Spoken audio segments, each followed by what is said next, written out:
Hey guys, we're going to do the first part of section 9.3 today. I had originally intended to do all of section 9.3, but after creating these slides and looking at the timing that I wanted to try to fit this into, I think splitting it into two parts makes more sense. So first half that we're going to do is about systems of nonlinear equations. The second part that we'll do on Friday is systems of nonlinear inequalities. So to get started with, a system of nonlinear equations is one in which we have two or more equations again. We're going to specifically focus in on two variables, and then at least one of the two equations, maybe both, is not a linear equation. So remember that with linear equations, all of our variables were to the first power. Well, we don't have that requirement anymore for nonlinear systems, so some or all of our variables may be squared. We're not going to go much beyond squared, but this method, does extend to all those other cases. So to start out with, we're going to use substitution, and towards the end, I'm going to show you how elimination can work in certain circumstances too. So our first example will be a parabola and a line. Okay, so we're going to have one linear equation and one quadratic equation, and we can see here how systems like this can have either no solutions, one solution, or two solutions, and each of those possibilities is represented here with a graph. So we can see that if the line never touches the parabola, there's no solutions. If it touches it in exactly one place, there's one solution, and if it intersects twice, we end up with two solutions. So quickly, the way we're going to do this is we're going to solve the linear equation for one of the variables. I can't tell you that it's always going to be x or it's always going to be y, but you're always going to start with the linear equation. That's usually the way to go. And then you'll take that equation, that expression that you get from number one, and you'll substitute it into the parabola equation, the quadratic equation. So at that point, you should have just one variable remaining, and you'll solve for that. And then we use substitution again to find the missing variables. So I have some examples here to show you. Actually, what I have for each of these is I have an example that I'm going to work, and then I have an extra one for you to try out. And then you can use Desmos or something like that to check your answer. So here's our first example. We'll switch over to the document camera to do this. All right, so we're going to work example number one here. And we're going to start this out by solving this first equation for x. So that would give us x equals y minus 1. Now we're going to take this expression, we're going to plug it into x in the quadratic equation. So that's going to give us y equals y minus 1 squared plus 1. All right, so remember that you have to FOIL in order to simplify that. So we have y squared minus 2y plus 1 plus 1. So simplifying, try to get like terms together. Now that I'm solving a quadratic in just one variable, I want to set this thing equal to 0. So that's going to be y squared, subtract the y over here, it's going to give me minus 3y plus 2. And then this expression can be factored, so we'll factor it. Y minus 3, y, I'm sorry, not 3, 2. Y minus 2, y minus 1. Okay, y minus 2, y minus 1. So, excuse me, that gives us two answers, y equals 1 and y equals 2. To find the second answer, I'm going to come over here, do this parallel to that original. I'm going to go to either one of the two original, but probably the easiest one is to use this x equals y minus 1. And so I get x equals 1 minus 1, which gives me 0. So the point for that would be 0, 1. And then for the second one, x equals 2 minus 1, which equals 1. So that gives me the point 2. 1, 2. All right, so when y is 1, x is 0. And when y is 2, x is 1. So that gives us 2 points where these two intersect. So I did not sketch the graph, but if you sketch the graph of this, you get y equals x squared plus 1 is a parabola that looks like that, more or less. And this equation, if you rearrange the linear equation, to solve for y, you get x plus 1. So I think the linear equation looks something like that. You get an intersect there and an intersect there. And that's where these two points are coming from. Okay, so there's example number 1, finished. Here's your opportunity to try this one on your own.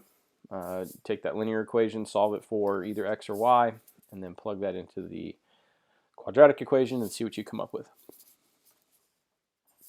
Our second type of system is going to be one in which we have a circle and a line, and we see here that there can be a couple different ways that these two objects can interact, just like with the parabola.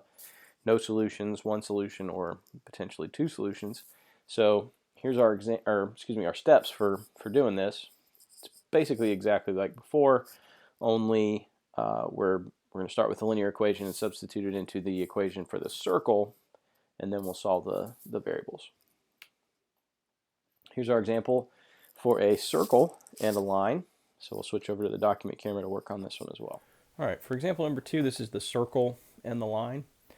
The linear equation is already solved for us for y, so we might as well use that. And into the second equation, we'll put x squared plus 3x minus 5 squared equals 5. So we'll need some FOIL again. So 3x times 3x is 9x squared. 3 and negative 5, that'd be negative 15. So 2 of those would be negative 30x. And then minus 5 squared is plus 25 equals 5. So again, now we're solving a quadratic equation. And when we're solving quadratic equations, we like to have those set equal to 0. So we'll have x squared plus 9x squared is 10x squared minus 30x. And then we'll move this 5 over, gives us plus 20 equals 0. All right, so it looks like this is going to be a lot easier to do if we factor 10 out of all of these terms. Factoring won't change the solutions at all. The roots will still be the same. Just have that 10 kind of out of the way. So now the factors will be, looks like x minus 2, x minus 1 again. Same type of factors we had for example number 1. So it looks from this that we have x equals 1 and x equals 2 as our two solutions, and then we can plug those into that original linear equation to find the y values. So y should equal 3 times 1 minus 5, which would be negative 2, and y equals 3 times 2 minus 5, which is 1. So our two solutions are 1, negative 2, and 2, 1. So the graph of this, if you're curious, is going to look something like this. We're going to have a circle with a radius of square root of 5, which square root of 5 is 2 point something. And then 3x minus 5 is going to come through here fairly steep, so it comes in sort of like that. And that's where we get our 2 points, 1, negative 2, and 2, 1. All right, so that concludes example number 2. Okay, so this one is one that you can work on your own. I recommend using Desmos to check your answer on this one for sure, because your calculators don't graph circles very well, but Desmos can handle that without any problem. So see what you can come up with for this example. All right, so getting close to the end, solving systems using elimination. This works if we have x squared and y squared occurring in both equations. So this might be where we have, for example, the circle and an ellipse together. And as you'll see, the more complicated each of our equations or objects, the more possibilities there are. So we could have a no solution case. As you see here on this first picture, this is one of the ways you could have no solution. The other would be if that ellipse, was completely outside of the circle, as opposed to being completely inside the circle. But both of those are possible. We could have one solution, two solutions, three solutions, or four solutions as well. So again, the more complicated the shape, the more possibilities we run into for the number of solutions. This is the example that will work. We'll switch over to the document camera to do this. Okay, for example number 3, we have a circle, x squared plus y squared equals 26, and an ellipse, 3x squared plus 25y squared equals 100. And we want to try to figure out the solutions. Where do these two figures intersect? So this is a case where elimination is probably a better choice than substitution. Excuse me. So no coronavirus, just allergies. The elimination idea here would be, since everything is squared, then I have some like terms. If I could figure out how to turn this into maybe a negative 3x squared and add it to this equation, then I'll be getting rid of the x's and I can just handle y's. So multiplying everything in this first equation by negative 3 would give me negative 3x squared minus 3y squared equals negative 3 times 26 is negative 78. And then I will add 3x squared plus 25y squared equals 100. So the x squareds go away. When I add these together, I get 22y squared equals 22. So y squared equals 1. So taking the square root, I get y equals plus or minus the square root of 1, which is plus or minus 1. So, two solutions for y. Now we need to figure out what are the corresponding solutions for x. So if we take 1 and plug it in, like let's say we plug it into this first equation, we'd have x squared plus, we'll start with, well, technically we'd want to do it twice. We'd want to do once here, and then we'd want to do it a second time over here. Seems a little funny because in both cases we're going to get the same answer because 1 squared and negative 1 squared are the same thing. But let's go ahead and work this to its completion and see if we can figure out what's going on. So x squared equals, if I subtract 1 over here, I get 25.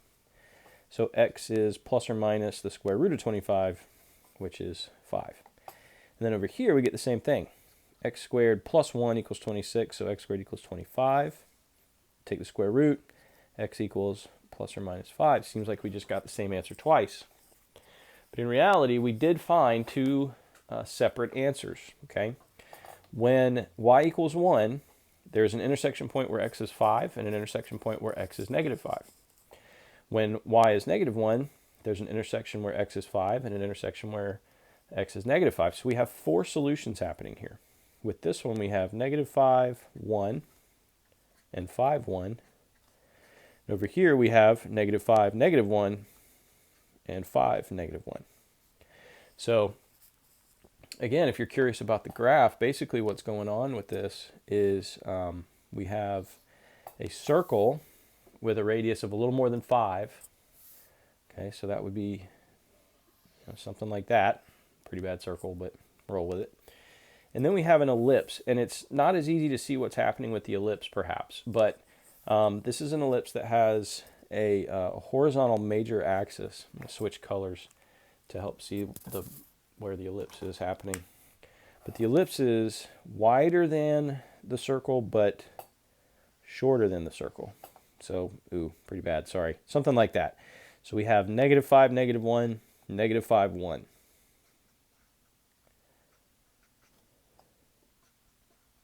And then over here we have positive 5, negative 1, and up here we have positive 5, positive 1. So that's the kind of solution that we have for this system. And we can kind of see how elimination works better. Okay, if I had to solve one of these two for x or y, I'd end up with square roots in there, and then I'd plug it into the other one and the square roots would go away again, but it would all just be a much more complicated thing. So for systems like this where you have circles and ellipses working together, I think the elimination process is a little bit better, and there's our solutions. All right. And then this is one that you can try on your own. If you have any issues getting Desmos to graph these for checking your answers, just let me know. But see what you can come up with for this example. All right, so that concludes our notes on part 1 of section 9.3. this may not take very long for you to watch the video and take these notes, but I want you to also try to get as much of the homework done as you can in this this class period. So our goal is to not have you doing a lot of outside homework outside of the hours we've established for your class. So hopefully you can get a good chunk of this done, and at least enough to feel like you understand before the end of the class period. And then on Friday we will talk about part 2 of section 9.3. So good luck. Please send me an email if you have any questions. Just because we're not together in person doesn't mean I'm not here to help. So let me know how I can help you guys out, and I'll talk to you soon.